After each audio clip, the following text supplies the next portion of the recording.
Well, we are headed into the holiday season, which usually means a time to get together with friends and family. However, what can be a joyous time for some may be difficult for others, especially the elderly who may be more prone to social isolation and loneliness. Joining us this morning with more on how that loneliness can affect a person's overall health and wellness is Dr. Zachary Kegley with HMG Primary Care at Meadowview. Thank you so much for joining us. Yeah, of course. Thanks for having me. Well, certainly an important topic. I feel like even if you have a little bit of anxiety or that loneliness, it can be amplified during the holiday season. Mm-hmm.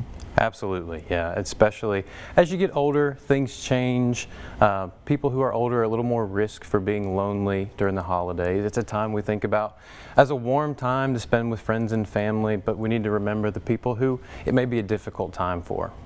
And you say too, there's kind of a difference in living alone and actually feeling that isolation factor. Yeah, absolutely. So living alone is just what it seems.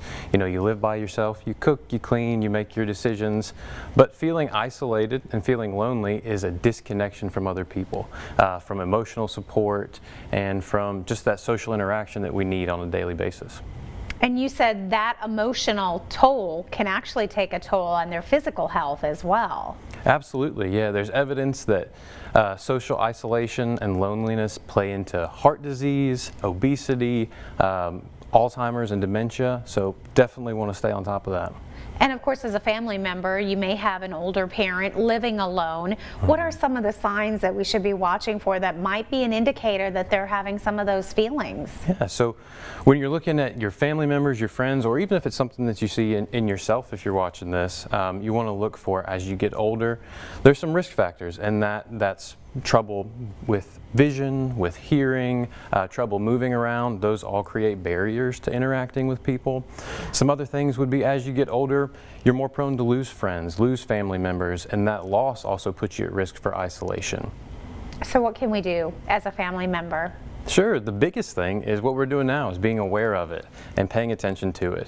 But to prevent it and to also help if it's something that you're struggling with would be to, you know, be around people more often, find ways to interact with people.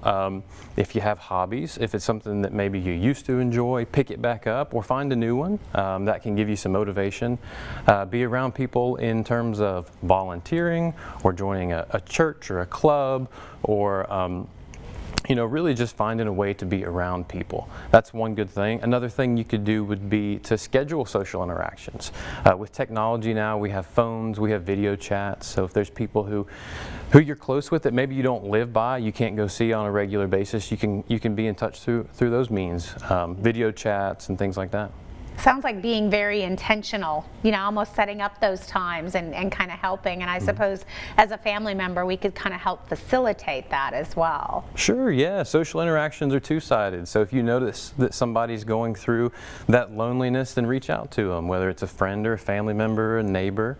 Or if you're in that position and you need it, reach out to somebody. And I know I was looking through some of the statistics, especially this time of year. Loneliness is a real issue here in our country.